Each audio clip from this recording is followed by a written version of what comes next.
Dans son atelier situé au quartier Liberté 6 de Dakar, Sékou Koulibaly est en pleine activité. Ce teinturier traditionnel, âgé de 42 ans, originaire du Mali, pratique ce métier depuis une vingtaine d'années.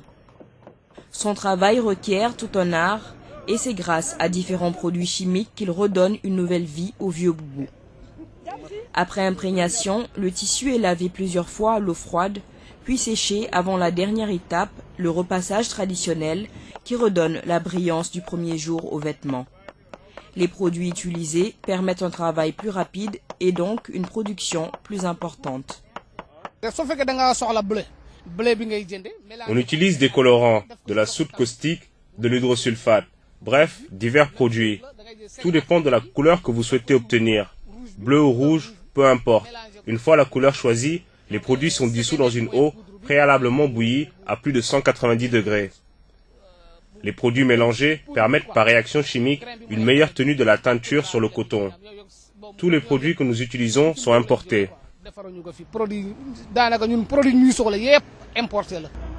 Même si certains teinturiers traditionnels utilisent des gants et des masques pour travailler, nombreux sont ceux qui ne se protègent pas et s'exposent à des maladies du fait de l'inhalation et du contact direct avec les produits chimiques. Les premières pathologies auxquelles vont être exposés ces gens, c'est le syndrome d'irritation aiguë des voies aériennes, qui vont induire une hyperréactivité bronchique et évoluer vers de l'asthme. Et dans un second temps, il ne faut pas oublier un peu le cancer qui sont induits par ces produits toxiques qui sont les amines aromatiques en fait qui sont et puis c'est parce qu'ils utilisent quelquefois des petites du fer en fait à base de fer qui sont très toxiques et qui sont cancérigènes.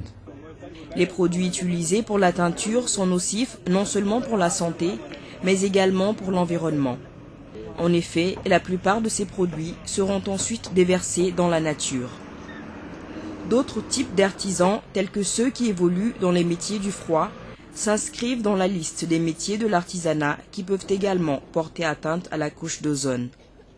Même s'il est reconnu comme un levier essentiel du tissu socio-économique des pays de l'Union, grâce à son apport dans la production de la richesse nationale et à la création d'emplois, les acteurs du secteur de l'artisanat manquent de formation dans le domaine du développement durable.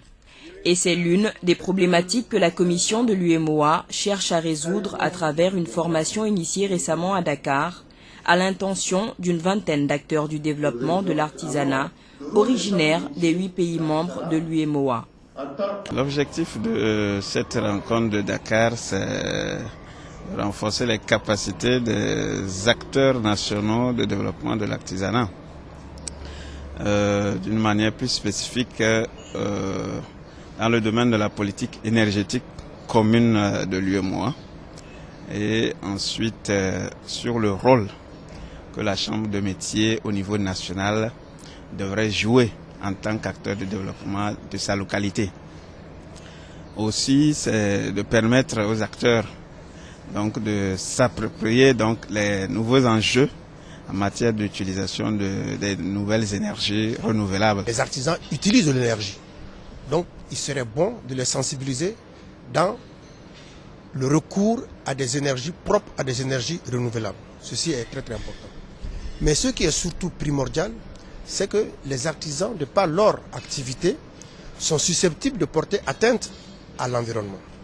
Donc, il est bon que dans le cadre des politiques que nous avions de renforcement des capacités, que les acteurs du développement de l'artisanat soient sensibilisés à cette problématique afin qu'ils puissent à leur tour sensibiliser l'ensemble des acteurs de la sous-région pour qu'ils sachent que le recours à certains produits peut être nuisible à l'environnement.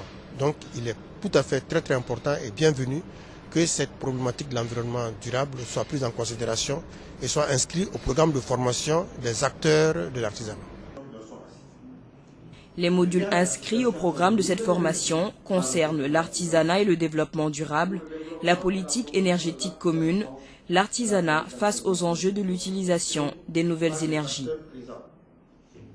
Depuis 2015, donc, nos États ont adopté les objectifs de développement durable. Donc, et chaque État a pour vraiment vocation donc de mettre en œuvre ces objectifs de développement durable. On sait bien que vraiment, dans la mise en œuvre de ces objectifs de développement durable, tous les acteurs doivent être aussi impliqués. C'est pourquoi nous avons trouvé nécessaire de former les artisans également sur ces différents objectifs. Les cibles qui sont aussi prévues à atteindre également à la fois, afin que l'artisanat puisse voir maintenant donc, le rôle qu'il a à jouer dans l'atteinte de ces objectifs de développement durable. Les enjeux de la PEC, la nouvelle politique énergétique commune de l'UEMOA, ont été au cœur de cette formation, bâtie autour des besoins en renforcement des capacités des acteurs du développement de l'artisanat, représentés par les chambres de métiers des pays membres de l'Union. À l'horizon 2030, que nous aurions bien souhaité avoir sur le réseau, disons, 82% d'énergie renouvelable, y compris bien sûr l'hydroélectricité. Et nous faisons beaucoup d'activités dans le domaine.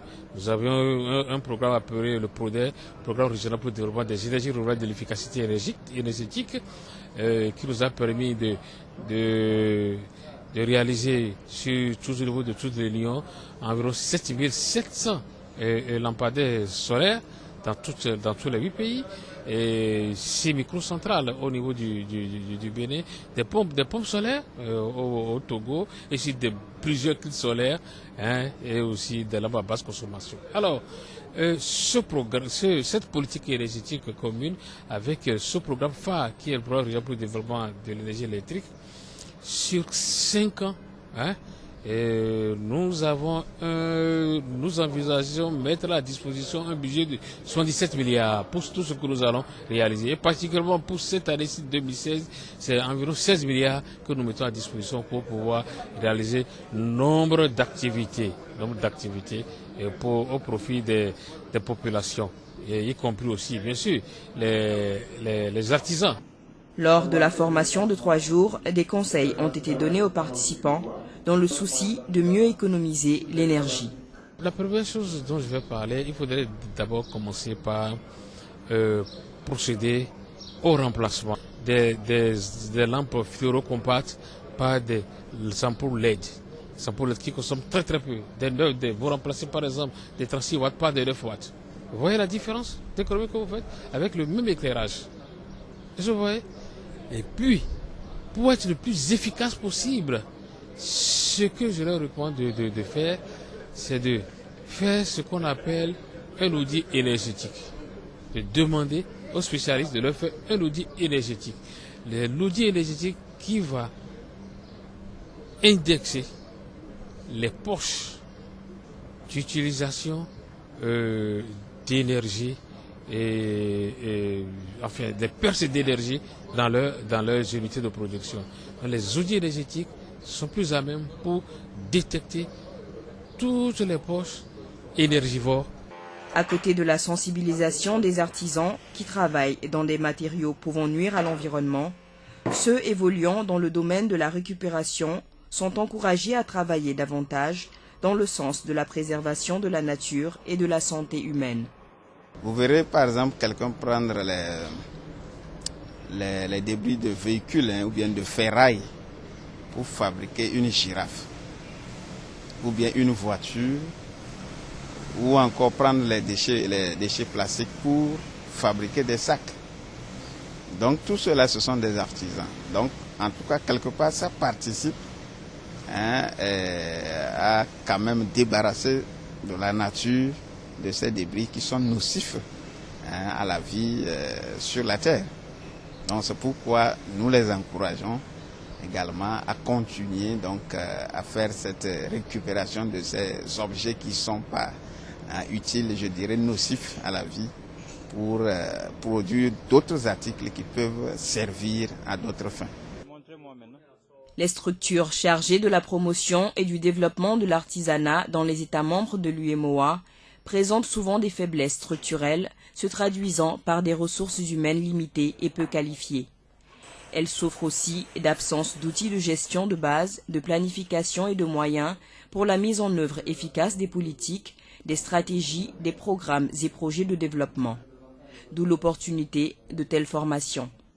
Au niveau de l'artisanat, nous utilisons, je peux dire les artisans utilisent les matières premières locales et c'est le moment réellement de les valoriser. Et également tout ce qui est énergétique, il y a le solaire qui est là, c'est le moment réellement pour que les artisans puissent valoriser. Et bientôt, vous allez voir qu'au niveau du CIAO, le Salon international de l'artisanat de Ouagadougou, qui s'annonce déjà pour bientôt, verrez réellement des innovations, des créations dans ce sens pour amener réellement les uns et les autres à le faire, parce que avec le réchauffement climatique, avec tout ce qu'il y a, c'est vraiment mieux de retourner vers tout ce qui est local, vers les matières que nous disposons qui peuvent permettre à tout un chacun d'être dans de bonnes conditions. Ça nous interpelle parce qu'en réalité, au niveau de l'artisanat et de l'énergie, et tout ça veut dire que tout ça, nous travaillons ensemble, mais sans savoir en réalité qu'est-ce que l'artisanat peut apporter à l'énergie, et l'énergie aussi en réalité,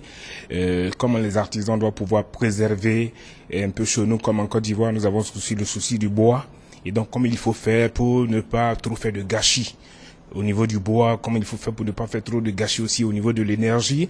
Dans la mesure où les pays représentés ici appartiennent tous à un espace, l'espace économique qui est l'UEMOA.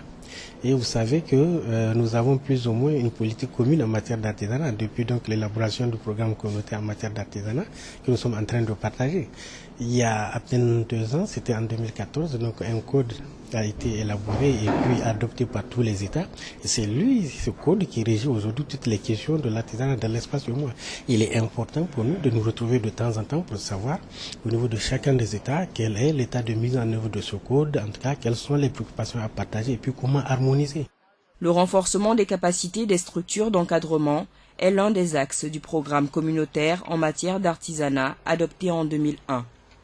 Au-delà des thèmes retenus, cette session de formation a également été un cadre d'échange entre les acteurs de développement de l'artisanat de l'espace, UEMOA.